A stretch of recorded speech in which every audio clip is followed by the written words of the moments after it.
Ha llegado el momento de escuchar la palabra de Dios. Un potente mensaje extraído de las Sagradas Escrituras. En la voz del pastor Carlos Hoyos.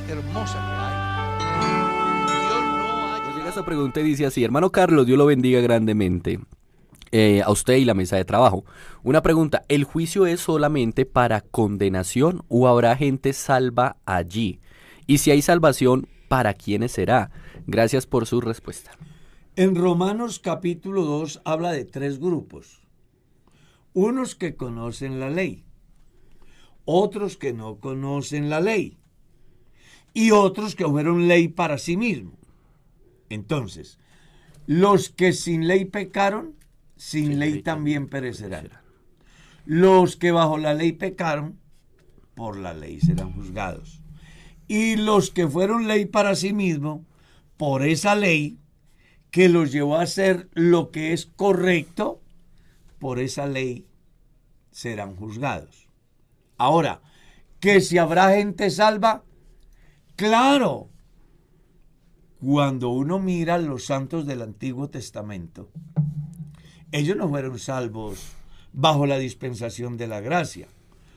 Fueron salvos por gracia, pero no bajo la dispensación de la gracia. Porque ellos actuaron acorde a las exigencias divinas, cada grupo en cada dispensación. Es importante que tengamos en cuenta que en cada dispensación Dios tuvo un tratamiento especial para un determinado grupo. El tiempo más generoso de toda la historia es el que vivimos hoy, donde se cumple la profecía de Joel capítulo 2, verso 28, de la cual hace alusión Pedro en el capítulo 2 del libro de los Hechos, en su primer sermón, haciendo mención de que la puerta se ha abierto para todos los que quieran ser salvos. Ahora bien, hay que establecer la diferencia con relación a los juicios, porque una cosa es el juicio de las naciones vivientes, que tiene que ver con la oportunidad que Dios le da a las naciones que trataron bien a Israel de disfrutar el periodo milenial. Otra cosa es el juicio que Dios hace para la iglesia, en el cual no se busca condenar, sino más bien recompensar. La Biblia habla del tribunal de Cristo, donde todos los cristianos, salvos por gracia, compareceremos no para definir la eternidad en el campo de salvación o condenación, sino para dar galardones, como dice Apocalipsis. He aquí vengo pronto y mi galardón conmigo para recompensar a cada uno según sea su obra. Y otra cosa es el juicio final, donde según está escrito en el libro de Apocalipsis, comparecerán ante Dios todos, grandes y pequeños, para ser juzgados, y donde un libro será abierto y otros libros serán abiertos, y el que no se halló inscrito en el libro de la vida será lanzado al lago de fuego. Es muy importante que se tenga en cuenta que la salvación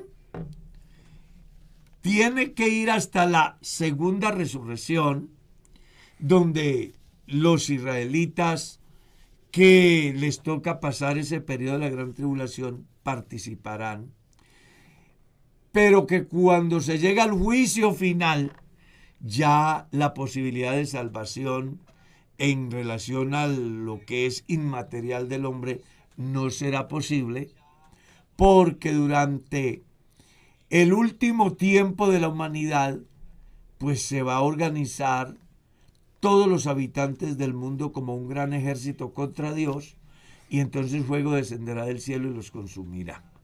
Así que la salvación es hoy, para Israel en la semana 70. Para el mundo que no quiso creer a Dios en sus diferentes tiempos, en el juicio final no habrá oportunidad. Perfecto. Amén. Pastor, aquí ahí me parece varias preguntas en una. Dice, ¿el alma y el espíritu es el mismo? Cuando alguien muere, el espíritu vuelve a Dios y el alma, si no fue salva, se va a tormento.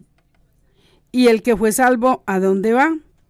El cuerpo vuelve al polvo cuando se levanten los muertos. ¿volverá ese cuerpo del polvo o qué es lo que se levantará? Hay varias preguntas. Sí, hay varias preguntas. La primera, a veces la Biblia toma la parte por el todo y dice el alma. Ezequiel capítulo 18 da una muy buena enseñanza al respecto. A veces se trata como si fuera un espíritu. Y a veces se menciona de una manera clara en la carta a los tesalonicenses: el Dios de paz os santifique por completo todo vuestro ser, espíritu, alma y cuerpo. Vamos a tratar como de orientar. El cuerpo es el vehículo en el cual vive el alma. Y el espíritu es el combustible que hace mover ese vehículo. Entonces, cuando Dios cierra la llave de ese combustible llamado espíritu, según Job capítulo 14, el hombre deja de ser. Dice, hay vida en el hombre en tanto que el Espíritu de Dios está en él. Pero si Dios lo abandona, el hombre deja de ser. Algo así como cuando vas en el vehículo, se te acabó el combustible y por mucho que quieras ponerlo a rodar, ya no funciona. Así es el hombre. El día que el hálito de vida que Dios colocó, Él lo reclama, entonces el vehículo llamado cuerpo, materia, deja de funcionar. Y en consecuencia, la razón del ser, o lo que llamamos alma o conciencia, entra en una etapa de reposo o de angustia, dependiendo de la vida que se tuvo en la tierra. Recuerde que el paraíso o el seno de Abraham no es un lugar, es un estado. Como el Seol no es un lugar cuando se habla en término espiritual, sino un estado. Eso por ese lado. Con respecto a la segunda parte, Merceditas, es tan amable que se me fue la... Bueno, el alma y el espíritu es el mismo. Ya. Cuando alguien muere, el espíritu vuelve a Dios, y el alma, si no fuere salva, se va a tormento. ¿Y el que es salvo a dónde va? Ya dijimos. Bueno, Ya eso... el cuerpo vuelve al polvo cuando se levantan los muertos. ¿Volverá ese mismo cuerpo o qué es lo que se va a levantar? El cuerpo vuelve al polvo. Yo creo que la pregunta es, ¿qué va a pasar en la resurrección? Con ese cuerpo. Pues sí, que ¿Cómo ¿con vamos a qué cuerpo resucitar? se va a levantar? Bueno, Primera de Corintios capítulo 15, le hicieron, o Pablo hace esa pregunta, ¿no? ¿Y dirá alguno, con qué cuerpo vendrán? Esa es la pregunta. ¿Cierto? Y entonces Pablo dice, necios. Así dice la Escritura. No puede Necios. ser. Porque uno no cosecha el grano que siembra, sino el cuerpo desnudo que sale. Entonces, él coloca el ejemplo. Se siembra cuerpo animal, resucita cuerpo espiritual. Y tiene que ser así porque también está escrito, la carne y la sangre no heredarán el reino de Dios. Entonces, lo que va a resucitar en sí es en un cuerpo glorificado, no de carne. Y si se condenó la persona, resucitará en un cuerpo espiritual, pero para recibir el justo juicio de Dios. Ah, ok. Muy claro, sí, señor. Hermano Carlos, nos preguntan, buenos días, pastor, hermana Mercedes y mesa de trabajo. Isaías 42:1 dice que mi alma tiene contentamiento. Si Dios es espíritu, ¿por qué dice que su alma? Si solo el hombre corresponde tener alma. Gracias y buen día. Dice así, he aquí mi siervo. Voy a leer. Sí, yo le sostendré. A mí me gusta más leer. Sí, señor. El siervo de Jehová titula. Ah, ya. Bueno. 42. Isaías 42:1. Está hablando del siervo de Jehová. Sí, señor. Que está relacionado con una profecía netamente mesiánica. Entonces dice, he aquí mi siervo, yo le sostendré, mi escogido en quien mi alma tiene contentamiento. He puesto sobre él mi espíritu, él traerá justicia a las naciones. Sí, mira, una profecía. Es una profecía mesiánica, ¿ya? En la Biblia no es extraño encontrar esa figura cuando se trata de una profecía mesiánica o inclusive el cumplimiento de la profecía, como en el caso donde Jesús dice, triste estará mi alma hasta la muerte. Entonces aquí lo que se debe de tener en cuenta es que Dios se regocija es muy importante, voy a aclarar, que cuando encontramos la palabra alma se trata del ser, de la parte razonable. Dios, como Dios, razona y toma decisiones. Sí. Por eso es que el Salmo capítulo 8, en la versión Nácar Colunga, es muy diciente.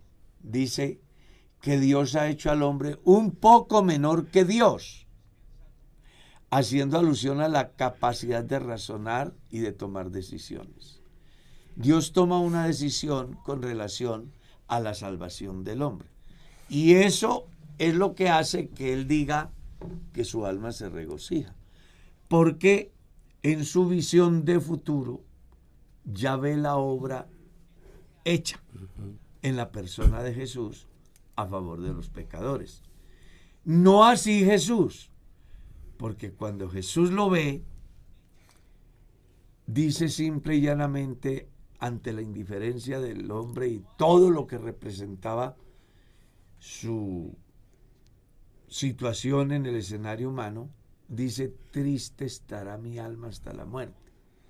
Sin embargo, viene un momento en esa linda enseñanza donde dice la Biblia que Jesús puso delante de sí el gozo y menospreció la muerte.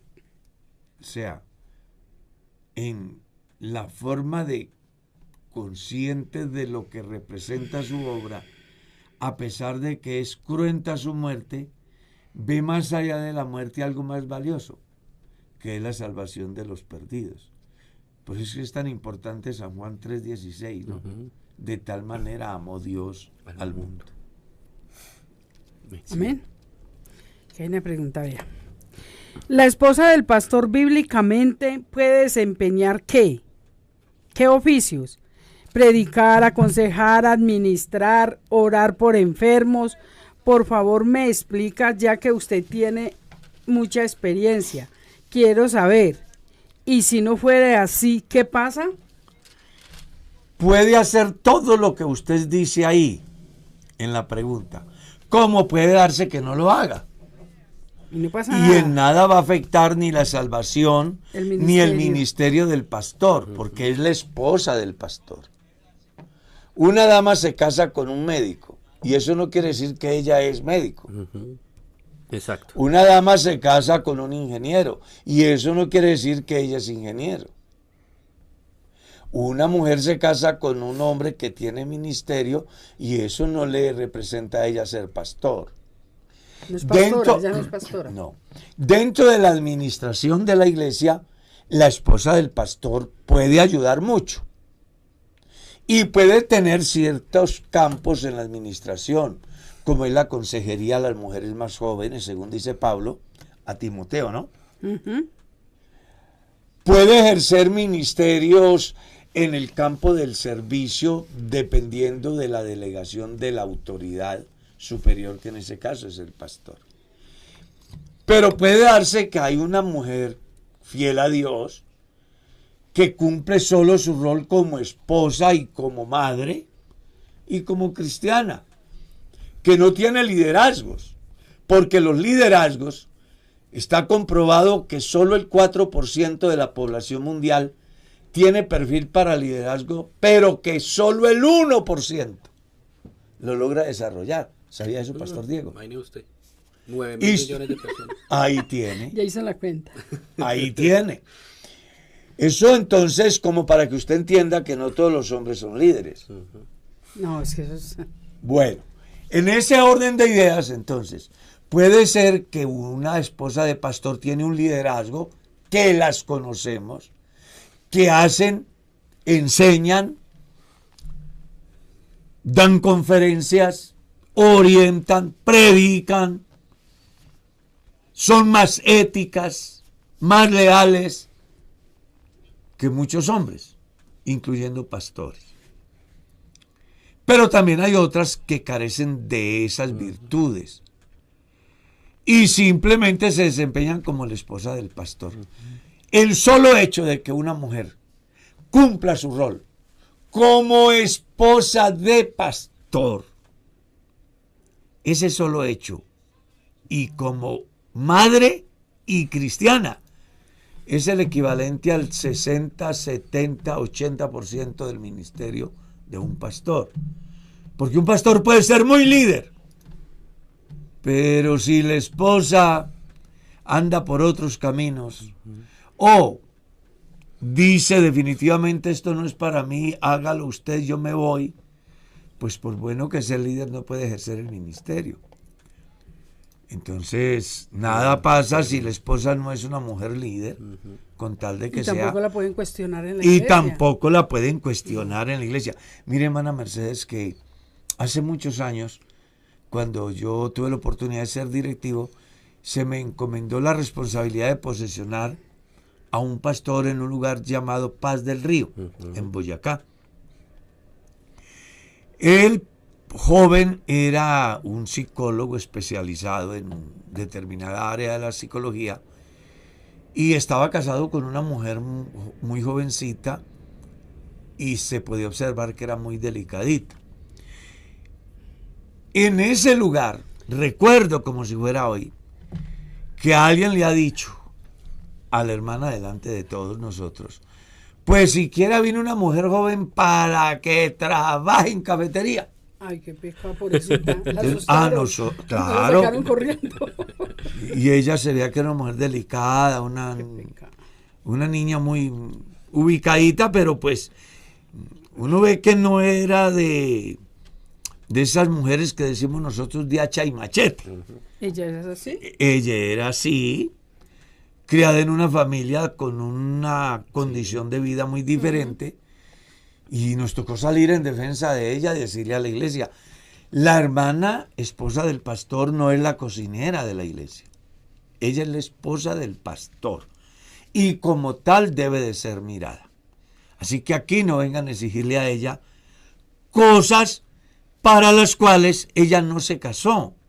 El hecho de que sea la esposa del pastor no es el equivalente a que tenga que desempeñar determinadas funciones que desde la visión de la comunidad piensa que debía hacer, cuando al final el único oficio de ella es ser la esposa del pastor. Así es. Muy bien, hermano Carlos. Nos preguntan, Dios los bendiga, hermanos. Resulta que un predicador de la congregación nos enseña que el diablo y sus demonios son unicitarios. Él se basa en el texto de Santiago capítulo 2, verso 19. ¿Me podría explicar qué tan cierto es esto, hermano Carlos? Pues yo le puedo decir lo que dice la Biblia. ¿Tú crees que Dios es uno? Bien haces. Los demonios también creen y tiemblan. Lo que pasa es que la gente tiene que mirar el contexto y el predicador que da esa enseñanza. ¿Por qué? Porque la carta de Santiago es dirigida a los creyentes judíos que habían sido dispersados después de la muerte de Esteban en el Ponto, Galacia, Capadocia, Asia y Bitinia. Estos creyentes eran 100% monoteístas porque pues desde antes de creer al Evangelio de la Gracia ellos tenían claro que solo había un Dios. Aquí el problema es que el escritor le está diciendo, el solo hecho de creer que hay un solo Dios no los hace a ustedes salvos, porque eso también creen los demonios y están perdidos. En otras palabras, sean coherentes con lo que dicen que creen. Si ustedes creen que Dios es uno, deben de vivir la vida que el Dios único demanda del creyente. Pero aquí no se trata de decir que soy salvo porque creo que Dios es uno. Exacto. Pues al final los demonios también creen lo mismo. Pero eso no es igual a que los demonios sean Son omniscientes. Amén. ¿Me hice entender? Sí, señor, perfecto. Bueno, aquí una hermanita habla desde España. Me parece muy curioso y sí, yo creo que tiene mucha razón. Dice, repito mi pregunta hasta que me la contesten. Yo creo que eso debería ser más de uno porque es que Pero son demasiadas preguntas. Y no es que uno quiera discriminar, es que son llegan, muchas. ahí hay cualquier cantidad Dice, de preguntas que están escuche, llegando. pastor, dice la hermanita desde España, 2 jóvenes se agradan mutuamente, pero uno está en una ciudad y el otro en otra ciudad. Entonces mi pregunta ¿es necesario que se presenten en las 2 congregaciones y llevar la charla prematrimonial en sus respectivas congregaciones juntos? Espero me responda. Saludos desde España. Bueno, hay varias cosas. La primera, sí es muy saludable que cada uno conozca el hogar del otro. Un paso muy importante que debe dar una persona que está enamorada de alguien es conocer Es fundamental. la familia de la persona con quien él o ella quiere casarse. Sí, pastor, pero aquí se refiere directamente a la iglesia. No, como pero que deben de por recibir eso. charla aquí Ok. y viven en ciudades diferentes. Yo lo entiendo. Voy para allá. Entonces, cuando hablo que es muy importante que el novio vaya a la ciudad donde vive la novia, conozca la familia y también la novia lo presente al pastor. Ujú. Y él le pregunte al pastor por la conducta de su aspirante a esposa. Conozca la familia de la novia. Igual debería de ser ella. Ir a la congregación donde él asiste a hablar con su pastor acerca de la tener conducta referencias. del creyente y conocer la familia del hombre. Claro. Para que den pasos seguros. Ahora, con respecto a que si debe recibir conferencia prematrimonial aquí allá, no. Los 2 pastores pueden ponerse de acuerdo y uno de los 2 asumir ese rol. ¿Ya? Aquí se han casado jóvenes, acaba de casarse un joven que ya está en Medellín y ni pensó que yo podía darle, por ejemplo, la conferencia matrimonial. Supongo que se la dieron en Medellín. Entonces uno debe de tener en cuenta que la conferencia prematrimonial la puede dar uno de los 2 pastores. O puede hacerse de manera compartida. En el caso que manejamos acá en la iglesia, damos 3 conferencias. Una que es pastoral, una que es de salud sexual y reproductiva y otra que es de salud mental. Cada conferencia la da un experto en el campo, buscando con ello ayudar a la pareja. ¿Sí? Entonces vamos a suponer que la hermana Lola asiste a la iglesia en el Boyacá Real y se ha enamorado de Pepe, que vive en Cali. Los 2 pastores podrían ponerse de acuerdo para decir, venga, si quieres hagamos el trabajo entre los 2. Yo doy la conferencia enfocada en esta temática y usted, que es experto en salud, da la conferencia en este lado, y usted, que tiene una persona que está capacitada en el campo de la psicología, pues que le dé la conferencia de salud mental. O sea, son cosas que se pueden arreglar. Pero igual, puede ser un solo pastor el que da todo. Lo más importante es pedir referencia del cierto. Lo más importante es De pedir él o de referencia ella. de él, Tener referencia. pedir referencia de ella, conocer la familia de él, conocer la familia de ella, porque de ahí va a depender el éxito o el posible fracaso. Cuando se está tragado no escuchan y... No, es impresionante.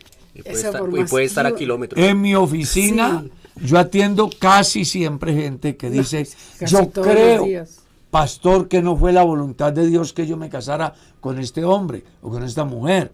Y le he dicho, no metan a Dios ahí, Sí, exacto. porque Dios le soltó a usted 4.000 millones de hombres y a usted 4.000 millones de mujeres.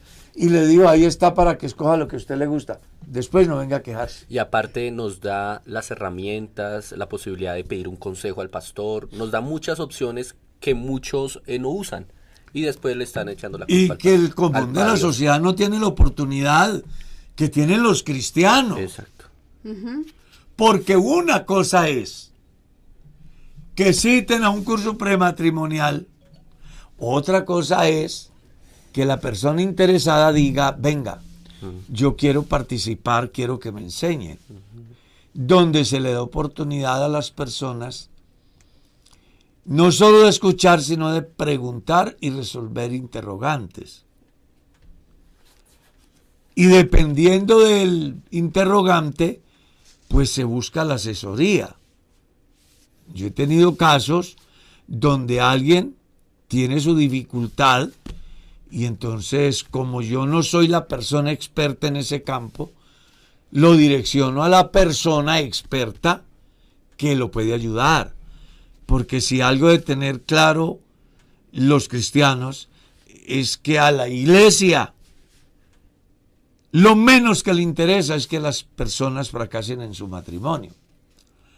Y más en una coyuntura tan compleja como la que hay hoy, donde a la primera rabietas la palabra que aflora es separémonos, divorciémonos, no nos entendemos, y se les olvida que asumieron un compromiso que decía que estaban dispuestos a luchar en la salud, en la enfermedad, en la abundancia, en la escasez, en todo lo que la vida da, en todo lo que la vida quita. ¿Ves? Entonces las personas, cuando tienen un problema, no puede ser que la primera palabra que aflora es divorcio, separación. Pastor, pero es que esa pregunta me la han hecho a mí muchas veces. ¿Por qué hay tanto divorcio hoy en día en la iglesia? ¿Por qué? El divorcio se da en el último tiempo por una filosofía de vida que se ven implantando Sí. desde la ley, desde el Estado, donde estimulan la no tolerancia. Y se les olvida que el matrimonio en un 95% se encierra en eso, tolerancia. Tolerancia. Porque el hombre ve diferente, porque la mujer ve diferente, porque son dos personas diferentes. Y casi siempre sus pensamientos son diferentes. Entonces ahí es donde entra a funcionar muy importante la condición de él o de ella, que entiende que si quiere sacar adelante ese proyecto, más allá de que yo quiera, lo que yo quiero, debo de contar con la opinión del otro y en un determinado caso ceder, él o ella, para poder organizar un proyecto en común que lleve a un feliz término esa importante empresa llamada matrimonio.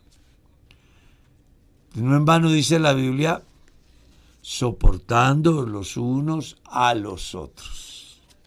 ¿Cierto? Sujetados los unos a los otros. Y cuando se habla de sujeción es porque hay momentos donde hay algo con lo cual yo no comulgo.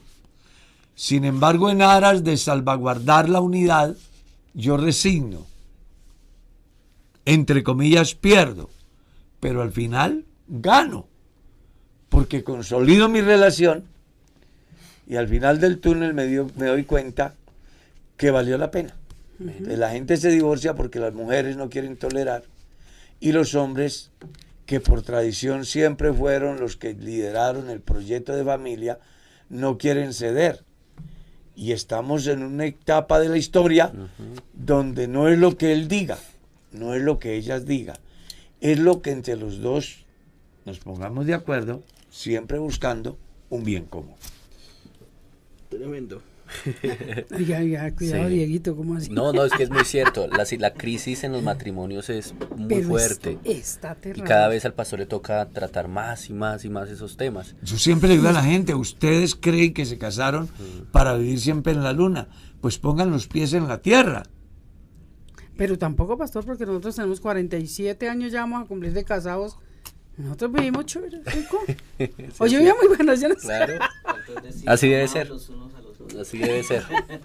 Yo Sí, vivo sí. muy bueno. Es que ahorita. Pero yo estoy seguro que Mercedita estos 47 años los ha vivido no porque yo sea la fruta más dulce, no, es porque me soporta. Exacto. Hay Ahí muchas la clave. cosas en las que coincidimos, pero hay otras en las que no. En las que coincidimos no hay problema.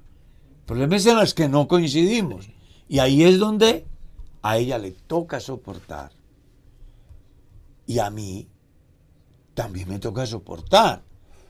Todo porque tenemos un bien común que se llama matrimonio, familia, Claro. proyecto de vida que trasciende a la muerte.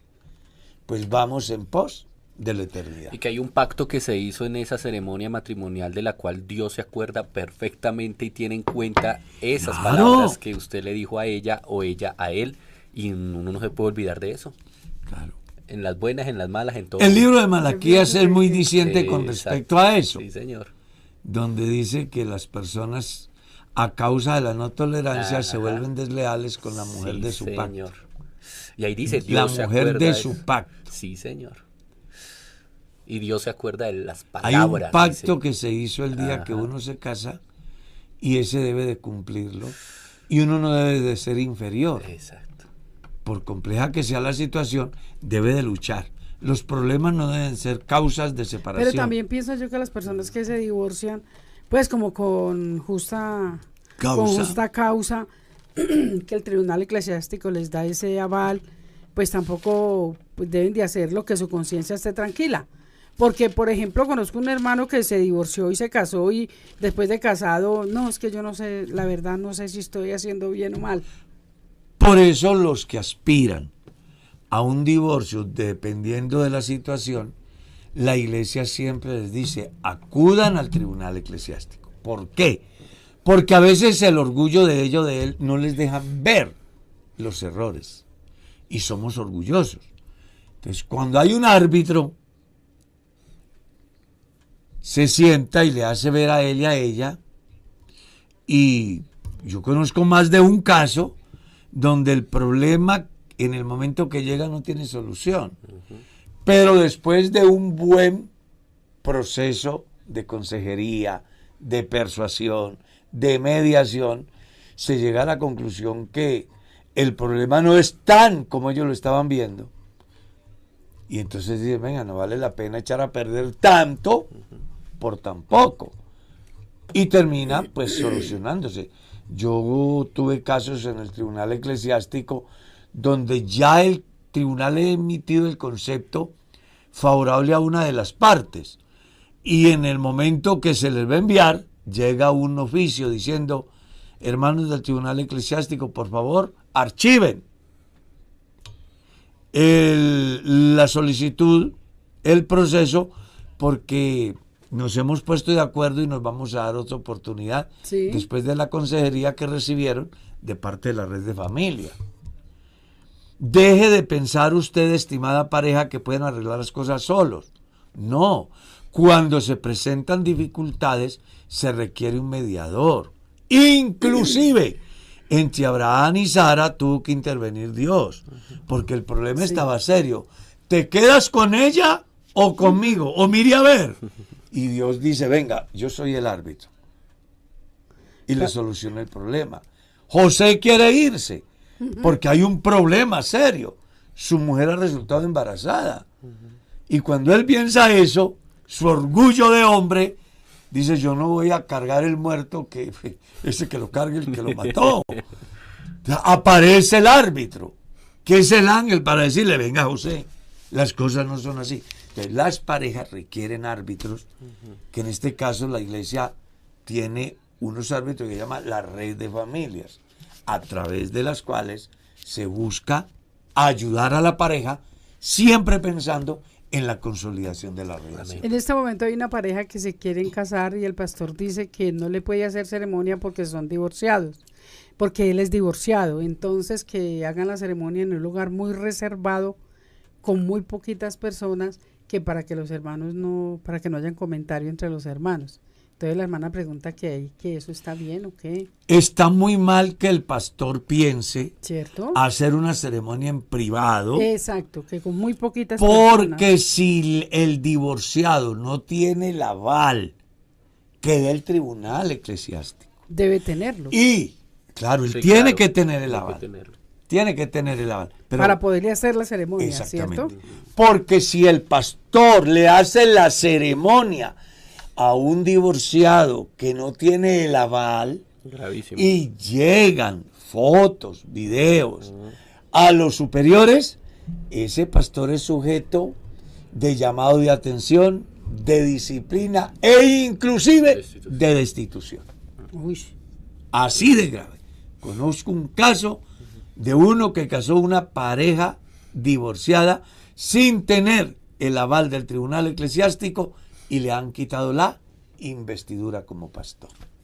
sí, porque uno debe sujetarse a las No, es que a si las usted es normas. miembro de la iglesia, si usted es pastor de la iglesia, respete la normatividad de la iglesia. Si usted no está de acuerdo, guarde silencio y haga las cosas como deben de ser.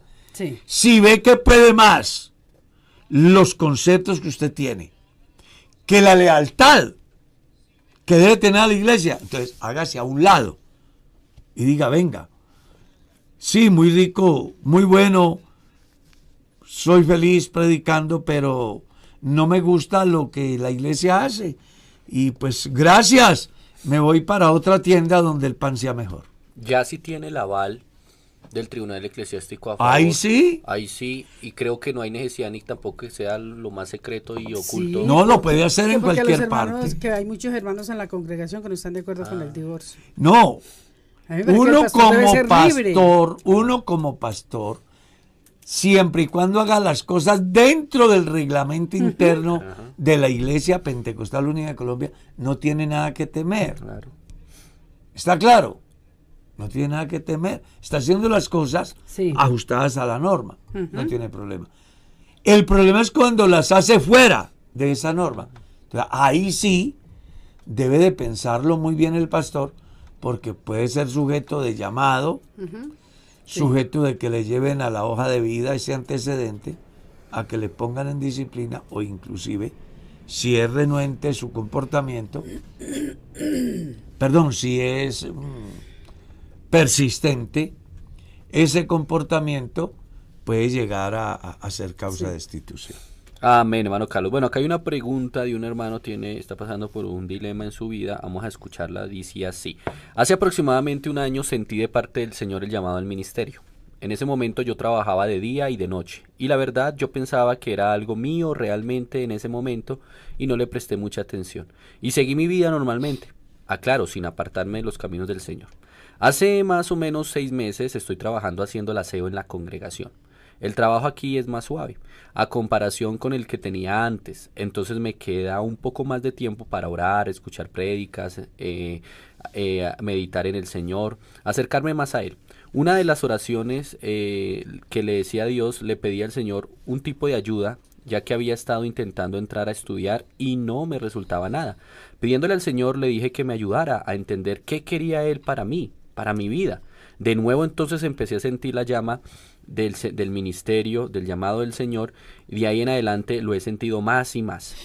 Por decirlo de alguna manera, pastor, he sentido esto de parte del Señor, pero tengo miedo de que no sea así y sea una emoción. Quisiera que me diera un consejo. ¿Cómo hago yo para saber si verdaderamente es el llamado del ministerio o no?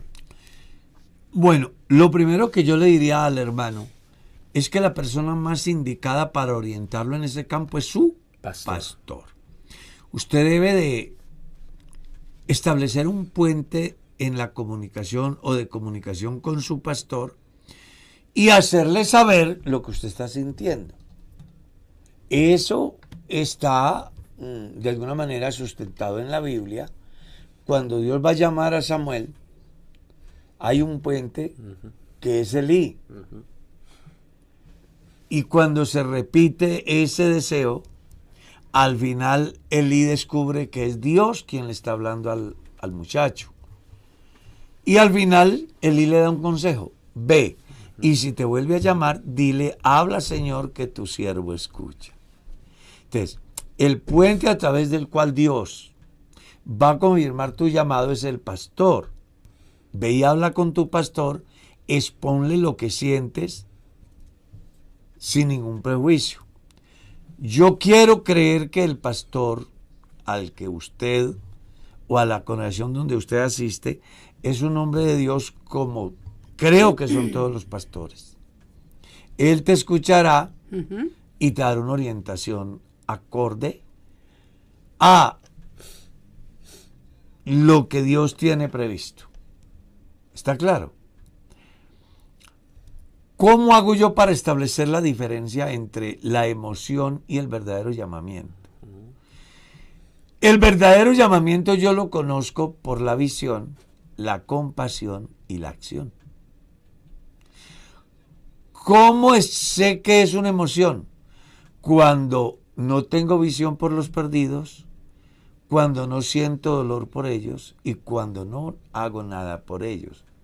Entonces la emoción aflora porque pienso que ser pastor es bueno porque voy a pertenecer a un grupo social, porque supuestamente voy a vivir chévere, voy a mejorar mi calidad de vida, me voy a relacionar con personas que están en otro nivel.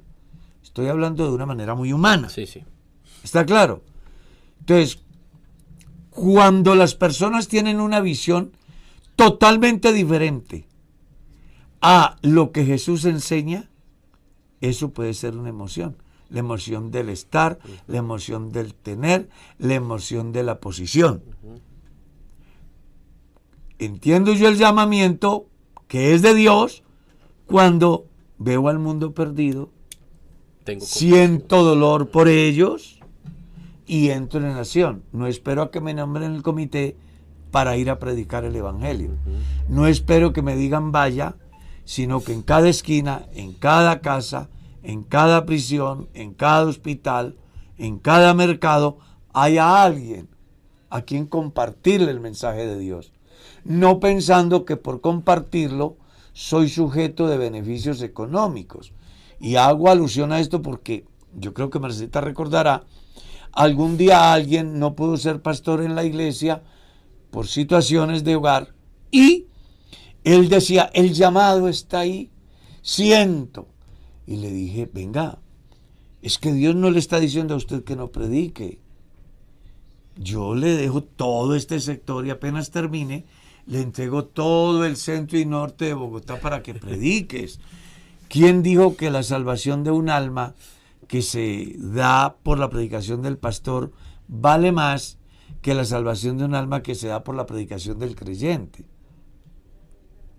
Y tomó la decisión de formar tolda aparte.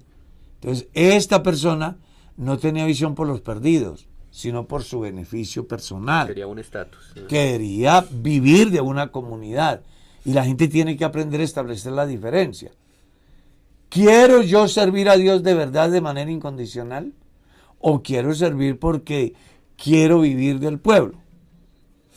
Esas son dos cosas diferentes. Como un pastor de mucha experiencia, que es el pastor Carlos, en la congregación tantos muchachos que han enviado al ministerio, ¿qué le mira a ese muchacho o cómo hace usted para decir, este muchacho tiene liderazgo, este muchacho? El punto de partida es el testimonio. Si un creyente es muy activo pero no es de buen testimonio, complicado. 2, debe de ser una persona casi loca. Pues pienso yo. Diego. Que le falte un tornillo. Algo así. A mí me encantan esas personas que hay que atajarlas. Sí. Que son de buen testimonio, pero que son echados para adelante. Eso. Que se involucran, que tienen espíritu solidario y voluntario, que las cosas que hacen para Dios nunca las hacen pensando en recompensas ni reconocimientos, sino solo en algo muy importante, agradar a Dios y servir a Dios. 3, que reúna los requisitos exigidos por Dios en la primera carta de Pablo a Timoteo capítulo 3. 4, que sea una persona que se preocupa por su superación. Porque el aspirante al ministerio es una persona que no se estanca, sino que vive siempre preocupado por crecer en el conocimiento, por la investigación, por la educación. Yo soy muy amigo de que el pastor, por viejo que sea, estudie. Se prepare, sí. Se prepare en cualquier área, porque cualquier área de la educación sirve para el buen desarrollo de un ministerio. Se especialice. Yo pude ser pastor con primero primaria y ya, pero yo me puse a estudiar y me gradué y hice mis posgrados. Yo soy amigo de que el pastor estudie. Debe porque ser muy sociable. Debe ser muy social. Muy dado a la gente. Muy dado a la gente, un tipo de carisma, carismático. Debe ser una persona que reúna lo que se requiere de alguien que aspira Dieguito, a llegar lejos. Le voy a poner un 10 a Diego. Que respete la autoridad. Exacto. Que sea muy Una leal. persona que esté de acuerdo con los establecimientos de la iglesia. No puede ser que una persona diga, yo quiero servir al Señor, pero no estoy de acuerdo con lo que la iglesia hace. Entonces, no, sí. aquí no puede servir. Claro. Así de simple. Es un Busque conjunto de una. cosas. Uf. Sí, es que uno tiene que analizar. Y yo se lo digo porque a mí se me han acercado más de uno diciendo, pastor, yo quiero ser pastor, pero uno descubre que no le dan al mundo hinchado. Sí, sí, sí. Entonces que uno ve que la visión de ellos es otra. Y esos que más dicen que quieren ser. son, ¿Cierto? son los que menos. Claro, sí, sí. Pero es que recuerde, pastor, que un hermano dijo, no, yo quiero ser pastor, pero aquí en Bogotá. Por Exacto, ejemplo. Exacto. Yo no me voy para Nosotros un tenemos pueblo. No. esa experiencia de un hombre que postulamos al ministerio. Yo me equivoqué. Porque uno tiene que aprender a aceptar que se equivoca. Yo me he equivocado, soy humano. Y me equivoco. He tratado de equivocarme lo menos posible. Pero uno se equivoca. Y he postulado a alguien, ha pasado la entrevista y me da por llevarlo al lugar donde va a quedar de pastor. Cuando llega allá, un creyente le dice, él pregunta que si, ¿qué tal es el sector en seguridad? Y creo que fue Dios el que usó al hermano.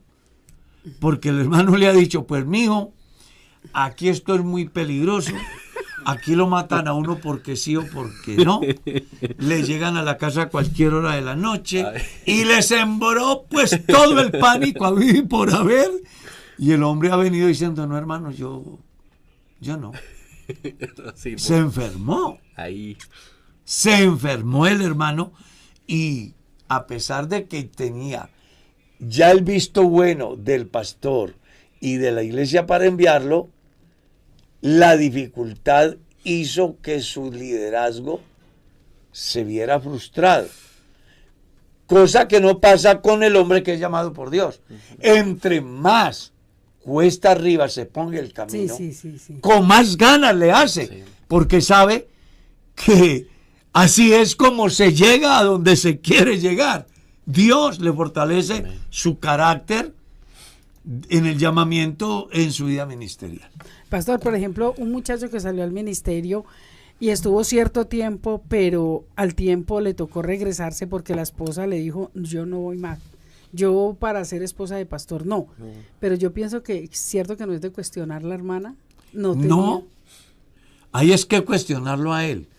Que desde antes de salir, él debió de pensar con quién estaba casado. Los que aspiran al ministerio y son novios, o los que aspiran al ministerio y están recién casados, ellos deben de tener un diálogo muy amplio con respecto al proyecto de vida que tiene el hombre. Porque el ministerio es un proyecto de vida. donde yo tengo que renunciar a muchas comodidades y a muchas cosas, inclusive en un momento determinado a mí mismo, Sí. para poder cumplir la misión dada por Dios. Entonces, si la personita que me acompaña no está de acuerdo, pues es mejor que aunque lo tengan a la puerta de la posesión, diga, hermano, valoro, pero realmente yo no voy a ir para tenerme que regresar. Yo conozco varios casos de eso. Entonces es una frustración para el hombre.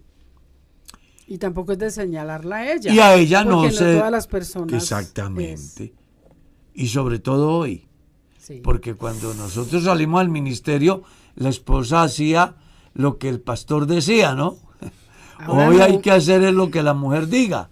Entonces ahí ya las cosas se complican en muchos casos, donde ella dice, venga, está bien que a usted le guste el ministerio, pero a mí no me gusta y yo no lo voy a apoyar. Santo Dios. Y por muy buen liderazgo que tenga el hombre, no puede ser pastor. Por eso es que a la esposa del pastor no la pueden estigmatizar. No la pueden Por debajear. Por debajear. no Por la debajear. por debajear. ¿Cómo No soy así? capaz. Por Es decir, debajear. no la pueden tener en poco. Sí, sí, sí. Eso de que la esposa del pastor es una más, no es cierto. Pero tampoco Les- que la esposa del pastor es Tam- que la estén mirando no. por allá, pues porque la No, esposa no, del no, pastor. no. Pero un pastor que esté mal casado no puede ser No pastor. puede ser pastor. La esposa del pastor no necesita ser una conferencista, una líder, una que habla como una cotorra. No. Puede ser una mujer muy prudente, de poco hablar, pero que viva la vida cristiana, que apoya a su esposo en las decisiones, Oye, exacto. que le Eso, tenga que- todo al día Sí, a su porque si el pastor esposo. lanza proyectos y, que todo, cuide a y su- ella es la primera que los tira abajo. No. Exacto, Y- sí, y sí. ojo, y vamos a aceptar de que de pronto en un proyecto ella diga no estoy de acuerdo, pero que como esposa respeta la Eso, autoridad. sea prudente. Sí, buena esposa. Podrá ser, pero si la esposa dice no, usted era así de queda, yo me voy, No es grave. o se pone a mirar por encima del corral, pues hombre, no puede ser. Los que tenemos esposa debemos de valorarla, los pastores que estamos casados, Oiga, Manuel. independientemente de que la esposa sea Pastorales. intelectual o no lo sea conferencista, sea líder o no lo sea, con tal de que ella cumpla con su rol de esposa, creo que es la bendición más grande que un pastor tiene. Amén. Porque de esa manera podrán salir adelante en el santo ministerio. Amén, amén. Hermano Carlos, esta pregunta ha sido insistente. Yo sé que en algún momento se respondió, pero ya hace un buen tiempito. Pero vamos a responderle al oyente Sí, por porque lo todos que... los días llega llega. gente Sí, nueva. ha sido insistente bastante. Dice, si el velo en las ceremonias matrimoniales es una sí. tradicional, es una tradición y costumbre, ¿por qué todas las mujeres que se casan no lo usan?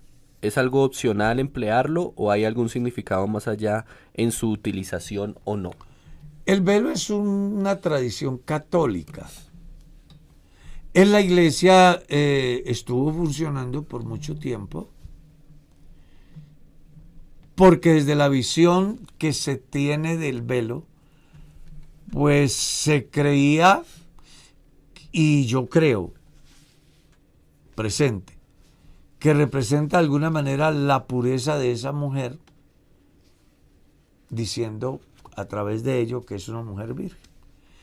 Y que el novio en la ceremonia, después de la orden que da el ministro de besar a la novia, él le levanta el velo, es como diciendo, comienzo a descubrir a alguien que nadie ha accedido a ella. Es un simbolismo. Es un simbolismo que representa pureza.